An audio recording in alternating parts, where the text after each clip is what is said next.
I hate that I'm like the face of the Immanuel Quickley hive. I don't want to be at all. I have no interest in that at all. I hate You're that. the hive leader. You're the queen But bee. like unwillingly. Like, Yeah. and I know that people would laugh at that and be like, dude, all you do is talk about that. Like, you're always talking about the timeline. Of course, it's not like I do think Quickley seems like a great guy. Like, I do have an affection or whatever word you want to use Affinity towards like him. Affinity. Yeah. Affinity is a great word towards him as a person.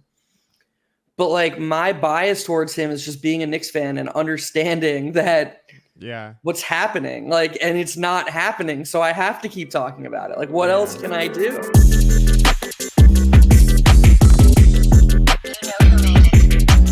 This is Hot Hand Theory.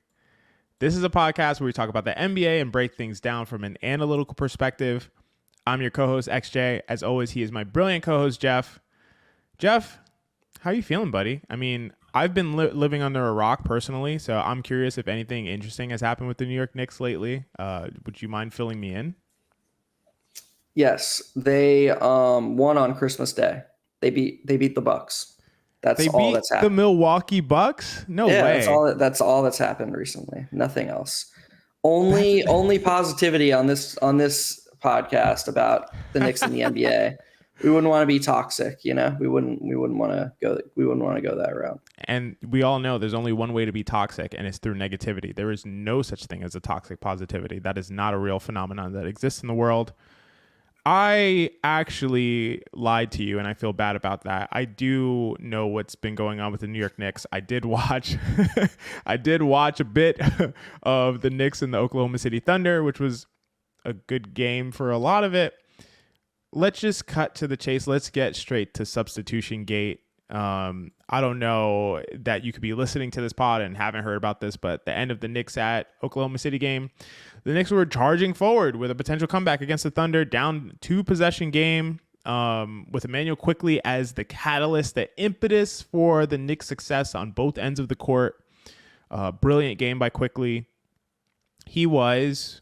I won't say inexplicably, he was pulled from the game for RJ Barrett, who had not had a good game to that point. Later, Tibbs explained that he pulled RJ Barrett due to the size and length of OKC's wings. Do you want to just dive right in there? I mean, there's a lot of angles we could go from it, but maybe start from the Tibbs angle, the Tibbs angle of pulling Immanuel Quickley for RJ Barrett due to some of the deficiencies that he believes that Immanuel Quickley has in the circumstance where he was essentially needed to guard Jalen Williams. Yeah.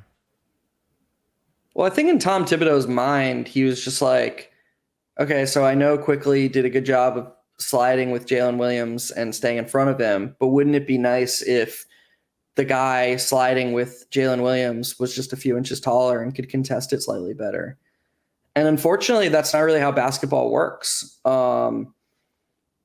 We replaced sort of contested twos with wide open threes because basketball exists in the macro. It's not a play-by-play thing.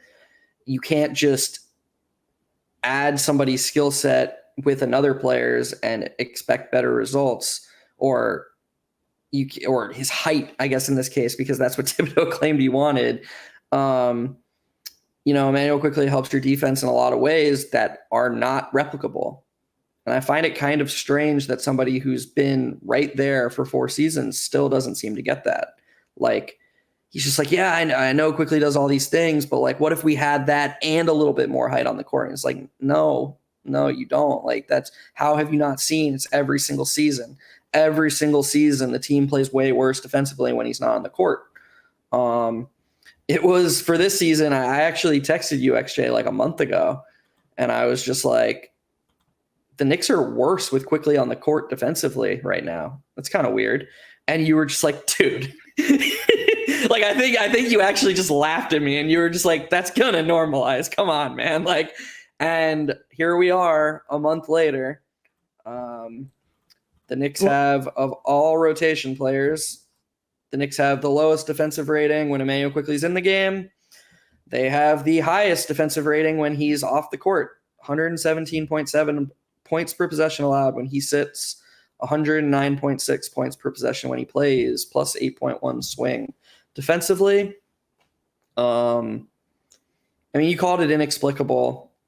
Unfortunately, it's pretty explainable. Like, we've watched Tom Thibodeau coach. We know his biases.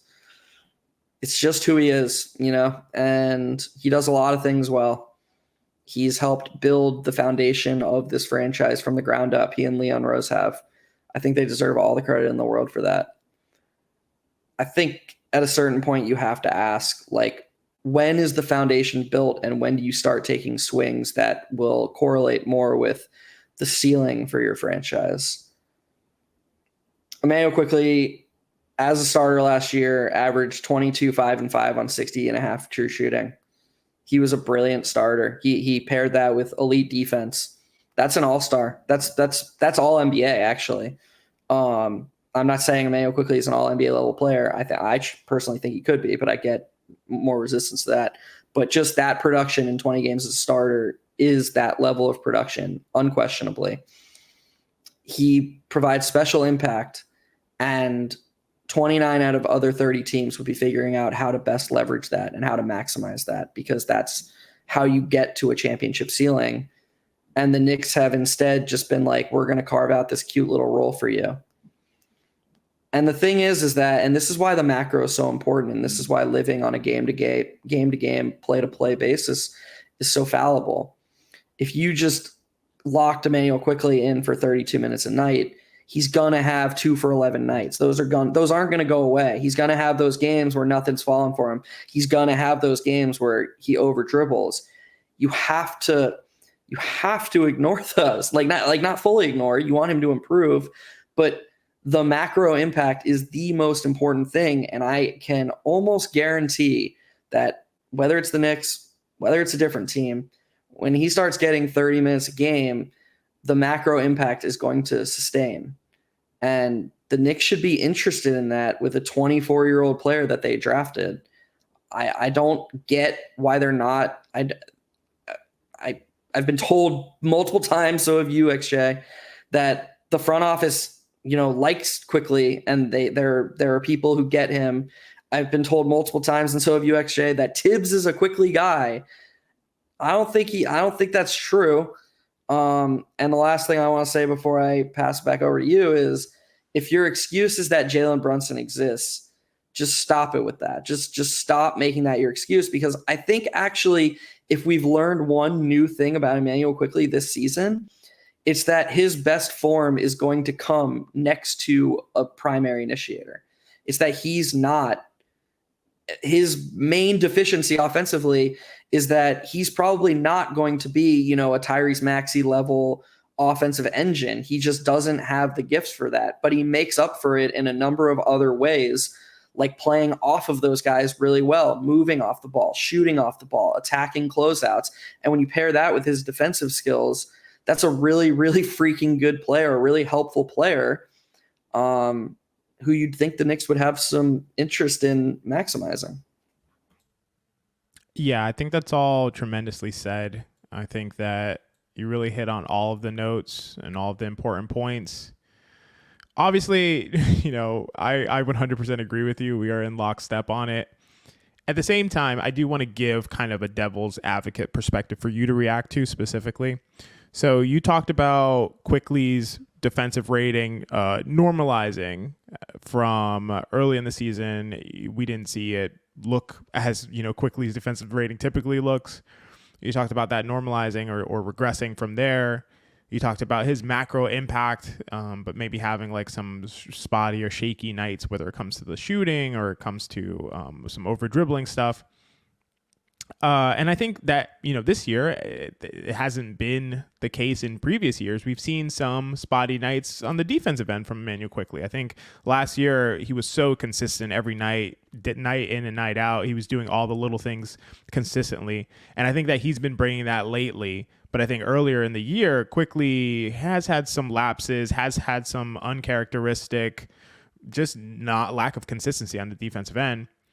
And in the past, you and I have also talked about RJ's defense, which you have said, has been good or even really good at times this year. I mean, I've been a little more skeptical, but I more so trust your eye on kind of assessing, from an eye test, a film study perspective, defensive ability and performance. So I guess, I don't know. I want to ask you, could you sort of argue that, okay, yes, we agree Quickley is going to provide the best value in the long run for sure. Over more possessions, your defense is going to be better with Quickley on the court than with RJ on the court, almost regardless of the opponent. Like, that is very difficult to argue. But in a single possession or two, is there an argument that it's like, okay, J-Dub is cooking, they're going to go to him in an ISO. Quickley is not as good an on-ball defender as he is an off-ball defender. Let's get him off the court for better size and strength, based on that matchup, based on what the opponent wants to do in this situation. RJ has been good this year defensively.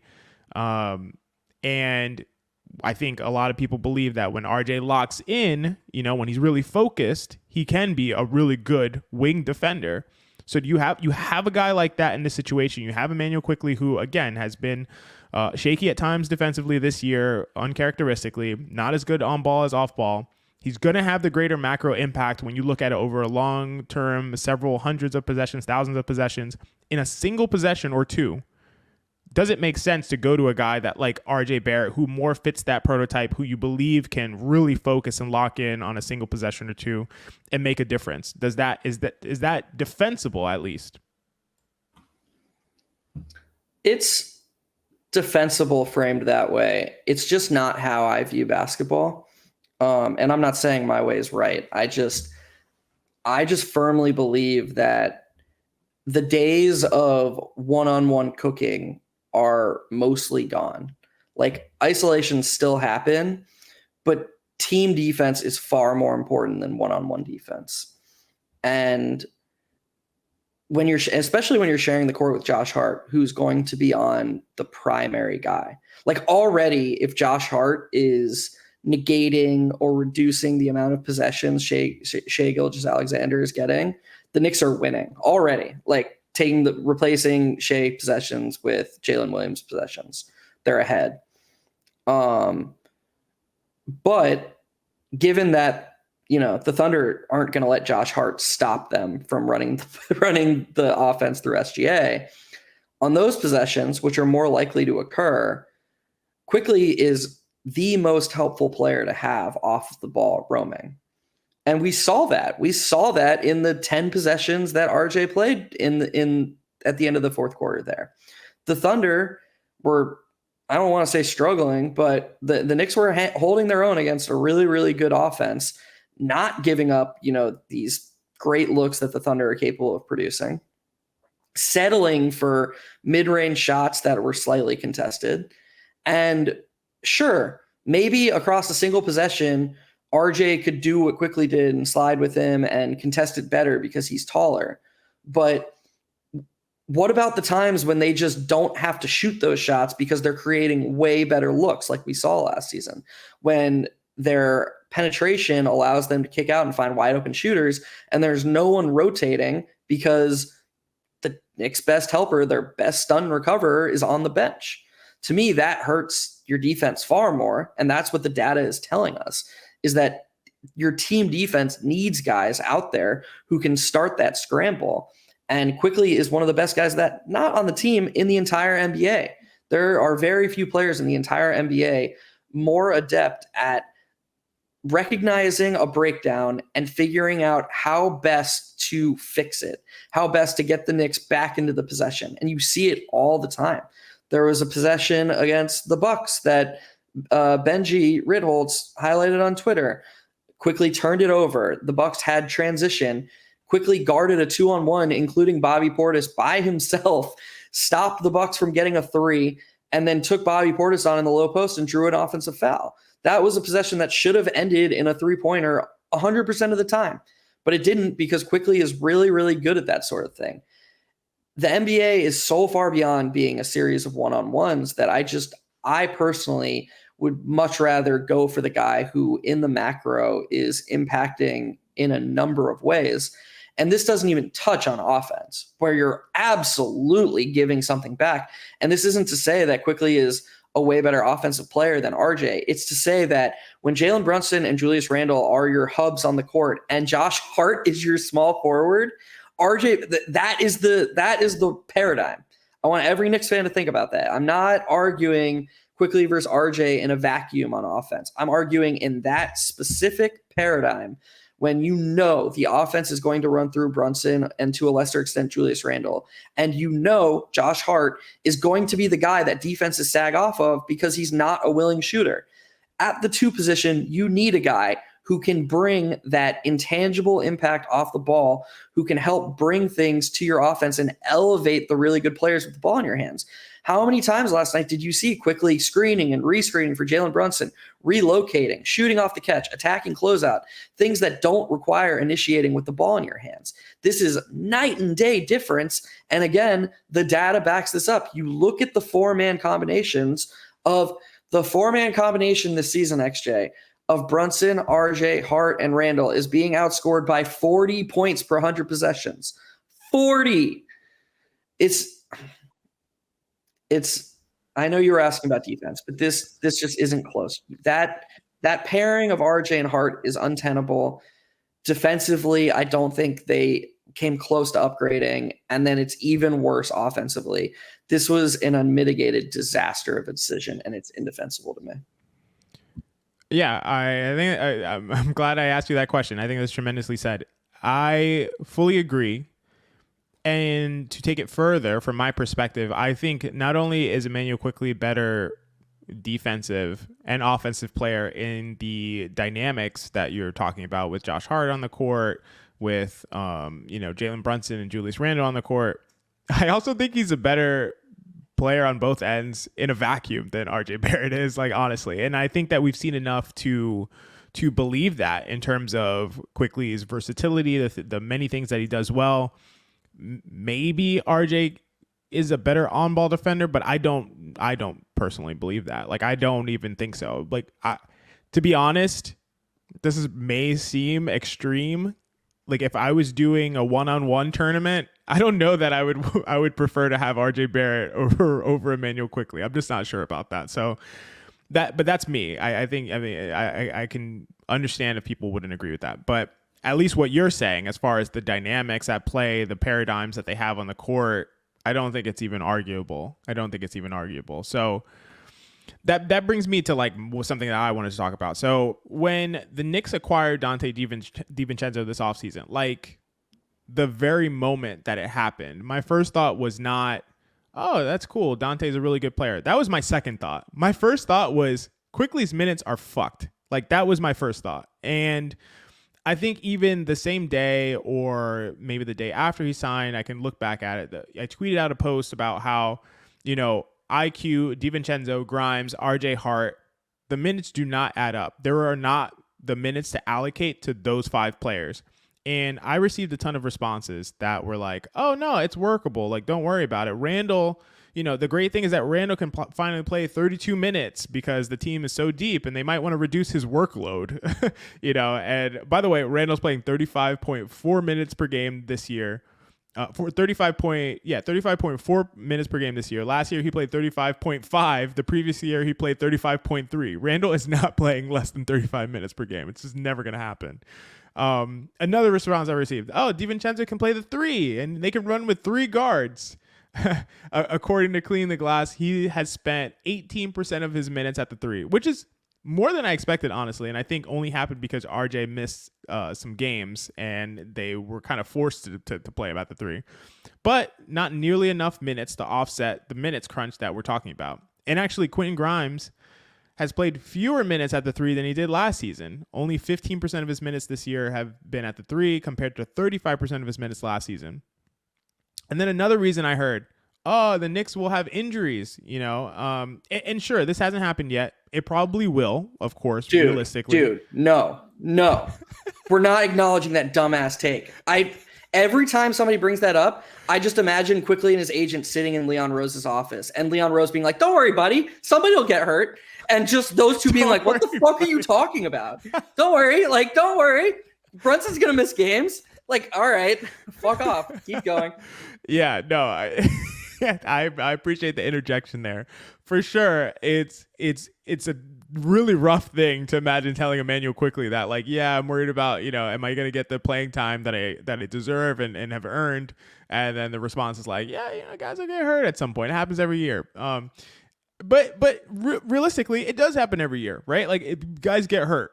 At the same time, I don't think you can bank on a team construction where 5 players get way fewer minutes than they should unless there's an injury. Like, I mean, of course, when the injury happens, it's like, oh, this is awesome. Good. We're good. We won't miss a beat. But the team is not built, clearly, fundamentally, is not built to reach its ceiling at maximum strength. Like, that is not, like, you need to build a team that, like, when we're running on all cylinders, everyone's healthy, the peak ceiling is extremely high. And the Knicks are really built to sustain losses to, to guys at the guard position, but not to reach the maximum peak that they can. And so that's just a problem. And to me, it's like, we talk about Quickley a lot. We talk about Quickley a ton. Geoff, is the president of the Immanuel Quickley Hive. He was elected. There was an election late last night, and he was voted. It was unanimous. It was crazy. It was like, 5,000 votes to 0, and he is now the president, unwillingly, but, it's what the people need. Why are you doing this? I don't get it. I don't want this at all. I have no interest in Hive talk at all. This is just cruel by you. It is, but like I said, unwillingly. It's not you are the president the people need, That's just what it is. And at the same time, I obviously I say that in jest, but my point is, Geoff really appreciates Immanuel Quickley as a player. I really appreciate Immanuel Quickley as a player, the impact that he brings. And we talked about that ad nauseum. And the point is, Immanuel Quickley has to play. He just has to play. You just have to figure it out. I don't care who gets the short end of the stick, who else, a lesser impactful player plays less. I don't care about that. He just has to play. That's all that's relevant. The last thing I want to say on this is that I tweeted out something, and I said, basically comparing it to the very fact that the Thunder are playing Jalen Williams, J-Dub, a 6'6" guard, at the 4. He played 71% of his minutes at the 2-guard position in his rookie season, played the 2-guard his entire 3-year college career. He's playing 79% of his minutes at the 4. They played him at the 4 against Karl-Anthony Towns, who is 7 feet tall, who is literally 7 feet tall, literally has a 6-inch height advantage on J-Dub. They played him at the 4. They played him against Julius Randle, who is absolutely one of the strongest players in the NBA and easily a top 3 strongest 4 in the entire NBA, who has dominated guys like OG Anunoby, has just punished them and pummeled them and put them literally under the basket and dominated them. They're like, you know what? J-Dub is one of our most impactful players. He is amazing. He is great. And he's going to play minutes. I don't care who he's playing against. I don't care who the matchup is. I don't care what it looks like. We're going to figure it out because that guy needs to be on the court. They will figure out a scheme that will mitigate whatever inherent size disadvantage to the best of their ability, and they're going to play their most impactful players. And that's just really what the Knicks need to do. Immanuel Quickley needs to play minutes. He needs to play 30 minutes. I don't care who gets. I don't care if RJ plays less. I don't care if Josh Hart plays less. I don't care if Dante DiVincenzo, who's shooting 45% from 3, I don't care if he plays less. Immanuel Quickley is a better and more impactful player than all of those guys, and he needs to be on the court, and they need to figure it out. That's it. Period. The one thing you didn't say is that, and that nobody ever acknowledges, is that when you give something up, a lot of times when it involves really good basketball players, you gain something back even greater. So, like, I think the Thunder just think, like, yeah, sometimes we're going to be smaller than the other team. But guess what? When we're smaller, we're going to create even better looks. So, like, and this is why the box checking thing that Tibbs does is so infuriating, because it's like it's never, like, the goal is to win in the macro by the most you can, to most consistently win over this sample size that is an 82-game season and then the postseason. And it's like it's never occurred to Tibbs that there are more than one way to win. And so, like, my example is always, well, I know Tibbs wants to have a low defensive rating. I know he cares about that. He should. You want to have a good defense. But if you have, a 110 defensive rating, which would be really good, I think near the best in the league this year, and a 115 offensive rating, that's a really good team. You're +5. What if you just had like a 122 offensive rating or a 120 offensive rating and a 113 defensive rating? Some people, the box checkers, would be like, oh my God, their defense just got worse. And it's like, yeah, but you gained more on the other end of the court. And so I think the first key is accepting that there's no such thing as a perfect lineup ever. I've been saying this with Tibbs for 4 seasons now. Like when he says that, like, oh my God, can't not have Elfrid Payton out there because we need his size at the point of attack. It's like, why isn't other shit important to you? Why isn't the fact that we're playing 4-on-5 anytime he has the ball in his hands? Why isn't that a loud deficiency in your brain? Why is it only these certain things that we need? We're living right now at the mercy of what Tom Thibodeau decides the team needs.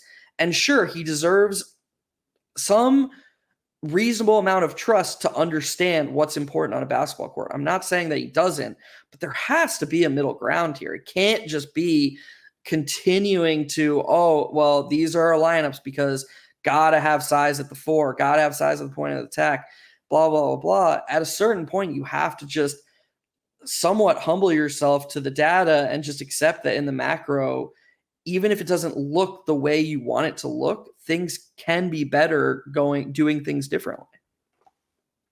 There's a trade-off to every decision that you make with regard to who plays and who doesn't play. You absolutely hit it on the head. What is the hierarchy of those needs? What is the hierarchy? And right now, you just said it. We're living by whatever Tibbs decides is the hierarchy. So it's more important to have size to defend the wing than it is to have guys who can ensure that the opponent doesn't get open threes, to ensure that there's a secondary or tertiary ball handler on the court who can organize the offense and get guys into good spots to score, who can knock down an open three. Immanuel Quickley now up to, I think, 40% from 3 on the season. So I think there's it's 39, but yeah. Yeah, I'm looking at EPM, 40.5, whatever, somewhere around there. There is a trade-off to every one of those kinds of decisions, and it is really difficult to decide what the hierarchy is, which kind of disadvantage, which deficiency is most important, is most glaring, is most going to impact your ability to win the game. You know what doesn't care about kind of personal intuitions or biases that we have? The data. The data doesn't care about that. The data's just like, yeah, I don't know which one's more important. All I know is this guy impacts the game better than this guy. That's it. And that's really how, I'm going to say this pretty forcefully. I really think that the Knicks and the coaching staff, that's really how they need to start looking at the game. Maybe they don't have to go all the way, but they definitely have to start leaning on that a lot more, because this is not working. And when I say it's not working, the Knicks are pretty good this season. They have a really good offense. Their record's solid. I think the Knicks are underperforming this season. I think that they can be better. I don't think that they're approaching their ceiling. I think that they can be a lot better. And I just think they need to play some of their better guys more often, which seems really obvious, but it is really difficult to pull off. And I don't know if you want to go somewhere from there. You can. There was another thing I wanted to bring up, but you can riff off that if you want. It just feels like it's going to go the direction of last season. Like, Quickley's going to magically play more. The Knicks are going to magically win more. And then everyone's going to be like, see, Tibbs is a good coach. And we're just going to have to do this carousel all over again. They'll give Tibbs the credit, actually, for Quickley's, defensive impact. They'll say, well, he's actually a really good development coach. I don't know if you knew that, but no, I actually firmly believe that Quickley wouldn't be nearly the defender he was if it wasn't for Tibbs. Obviously, he has drive and length and all those things you can't give to Tibbs, but just the intelligence, and I'm not saying he's not smart. He's clearly intelligent, but to marry all those things together and into understanding all these stunts and recovers, all these helps, I have to assume that Tibbs is like on him and helping him. I have no basis for that. I could be wrong. I'm open to being wrong. I just want to say, yeah, so I'm sure Tibbs is also on RJ Barrett on those same things. I don't think it's a matter of like, hey, you're just on the guy and then they automatically learn it. It depends on the player, right? Like that's true. It's definitely not 100% zero, but just as Thibodeau needs a guy with the skill set that Quickley has to take advantage of Tibbs' coaching. In my opinion, you also need the coach to put the thoughts and the strategies in the player's head. So I'm definitely not giving Tibbs 100% of the credit. I'm just saying I think he deserves greater than 0% of the credit. For sure. Too. That's fair. Yeah, for sure. So I just wanted to talk about RJ specifically for a second. We've talked about RJ at length at various points of the season. The last 15 games, so it's been 18 games since he came back from the migraines, giving him a grace period of recovery. The last 15 games per 36 minutes, he's at 21 points, 43.8 effective field goal percentage, 50.3 true shooting percentage. Those are awful. 23.9 3-point percentage. All really, really bad. Minus 9.1 net rating. He's shooting 48% from less than 8 feet and has also been blocked 23 times from less than 8 feet. His EPM has dropped off a cliff, and he's now at minus 0.2, which is 66th percentile in the NBA, still better than league average, but he was much, much higher.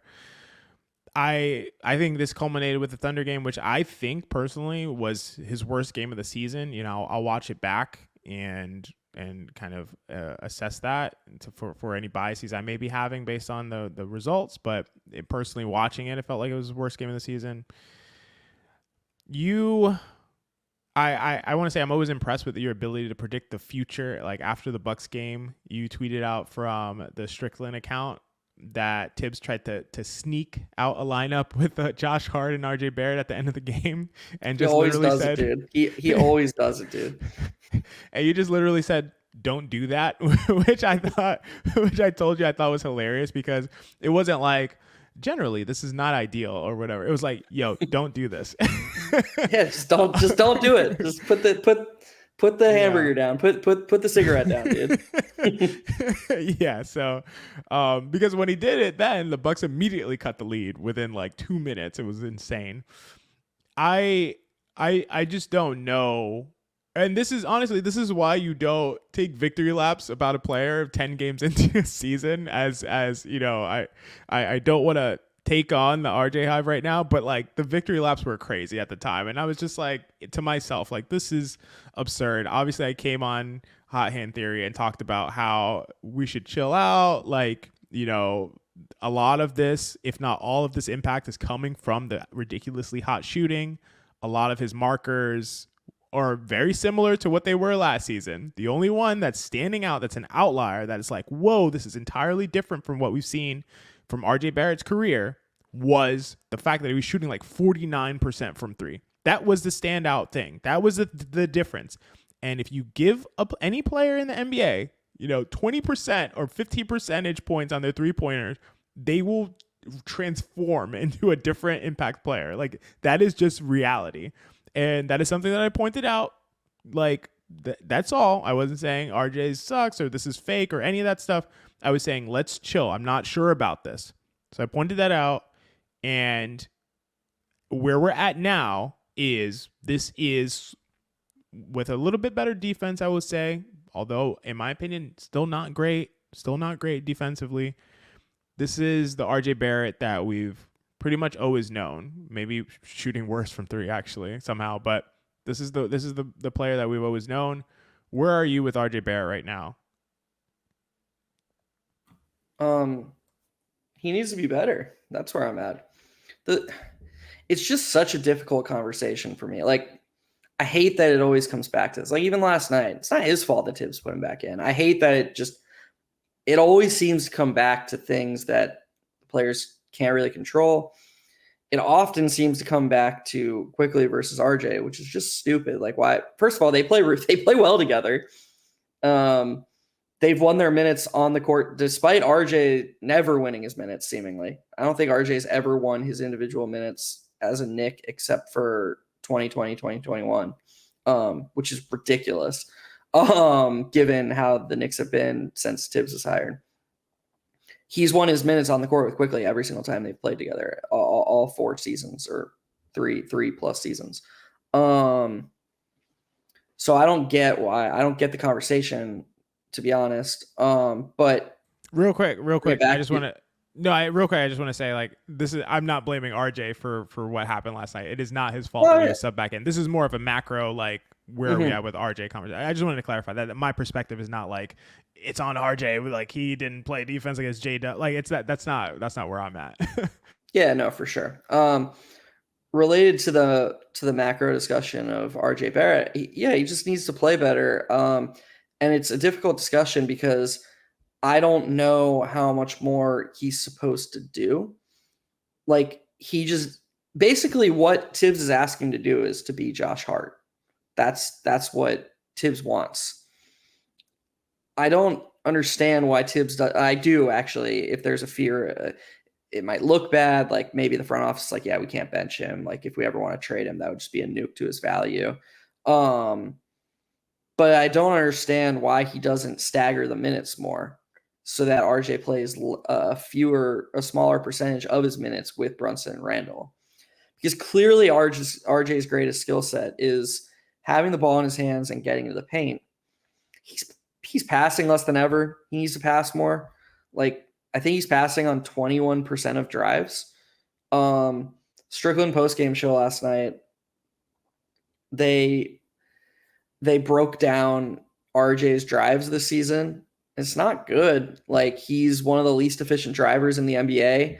And of the players in his efficiency range on drives, he's passing less than any player, like any player except for Malik Monk or something like that. So as always, and this is what you alluded to a few minutes ago, with RJ, it's just about the process. Like we always harp on Julius Randle about that. But when RJ, I didn't feel this way early in the season like you did. I actually thought the overall process was good. I didn't agree. Even if from an impact standpoint you were right, I actually thought that whether it was due to the hot shooting or not, I liked more of what I saw than just the shooting. I thought he was moving more. I thought he was a more willing passer. I know the data backed that up at the time. And I thought his defense was way better.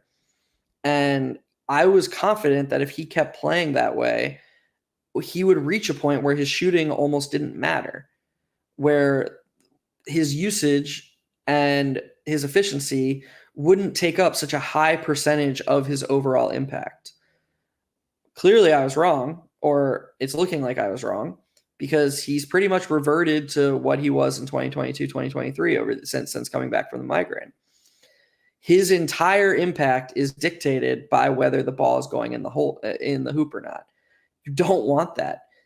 You especially don't want that from a number 3 option behind Jalen Brunson and Julius Randle. Because if they're doing nothing outside of putting the ball in the basket, guess what? They're probably not doing that much for you because Jalen Brunson and Julius Randle have the ball in their hands a lot of the time.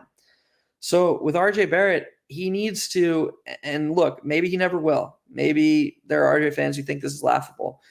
But as long as he is on the Knicks with this team, he needs to get better at the stuff that isn't putting the ball in the basket. And like you said the stats, he hasn't been good at putting the ball in the basket either. I'm not implying that he has been. But that's the point, is that, if he is creating shots for teammates more, if he's moving around the perimeter more when he doesn't have the ball in his hands, if he's putting more effort in defensively and impacting defensively more like he was early in the season, I think his defensive EPM this season peaked at like +2. Like that's a really good defensive player. It's down to I think he's a negative now. He has the tools, in my opinion, despite being slow-footed, he has the tools to embrace Thibodeau's style of defense and impact off the ball and on the ball. He just needs to do it. And I'm not saying he's going to do it. I'm just saying that I feel confident that he can. So, that was a bit of a jumbled mess, but that's my views on the RJ Barrett macro situation. The most important thing is getting to a point where his impact isn't so determined by whether his shot is falling or not, whether he's making his shots. Yeah, and I agree with that. I think the best version of RJ is not going to be dependent on his 3-point shot falling, but I just don't see that RJ. Like I personally, I just don't see that RJ. And I think he definitely has the tools. Like, I don't know, that's not debatable, and that's why people are high on RJ Barrett. He definitely has the tools. But you said he can do it. He just needs to. But can he? Like, what does that mean? Like, in my opinion, when someone's like he can do it, it's like I can, train to be an Olympic level bodybuilder. Like, I guess I can, but like, can I really? Like I guess it is a possibility in the realm of all the world's possibilities that could happen. But is it going to? Like, Ken has to imply to me to some extent, like there's a relatively reasonable probability of something that is going to happen. And it's just not, I don't know that we've seen enough to say it's going to happen. Like, this is a really large sample at this point. This is a really large sample. And I've never come down on RJ Barrett. I want to clarify. I have been neutral and relatively agnostic on RJ Barrett for his entire career. We're year 5. Never have taken a side in terms of he won't be good, he will be good, he'll be terrible, he'll be great. I've been like, we'll see. This is a huge sample at this point. He's 23 years old, he's still young, and I acknowledge that. This is a huge sample.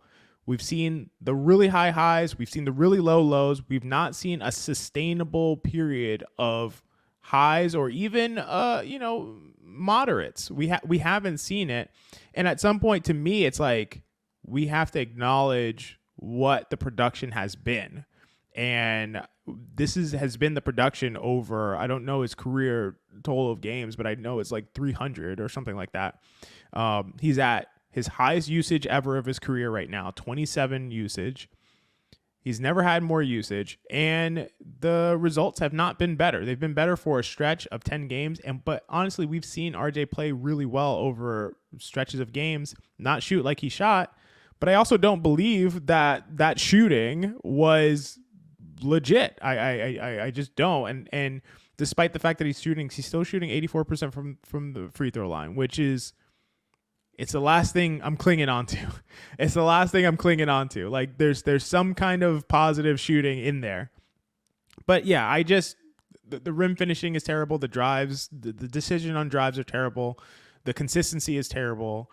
And I don't know that we're going to see it. I don't feel confident that we're going to see it. I would say, from a person who's been pretty neutral on RJ for the entirety of his career, where I'm at right now is I'm not expecting it to happen. And when I say it, I mean for him to be an overall positive impact player on the Knicks. I think it's possible he goes somewhere else and it work out because maybe they have a stretch 5 and maybe the ball's in his hands more. He kind of operates like an on-ball guard more than he does like a wing.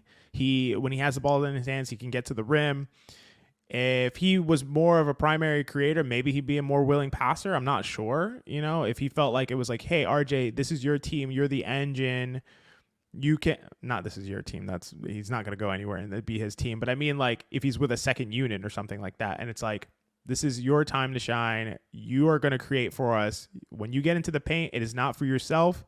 It is to create an advantage for someone else, and you kick it to them. Maybe that's the best situation for him, where he's not required to shoot. He's just required to get to the rim and put pressure on the defense and kick to open shooters. But it's not going to be in New York. New York clearly, to me, needs a wing shooter type. And they essentially, for me, they need like a DiVincenzo, if he was 3 inches taller, would be like the best fit in that role that RJ is currently playing. So I'm really at a point where I'm starting to make a clearer assessment on RJ as opposed to being in this like kind of neutral position. And I don't think it's going to happen at this stage. I just want to say there are false equivalences. And then there's you comparing RJ Barrett putting flashes of stuff together to you being a bodybuilder, an Olympic bodybuilder. Like, that was, boy, oh boy, I had to keep it together for that one. I was just sitting over here like, dude, what is he talking about?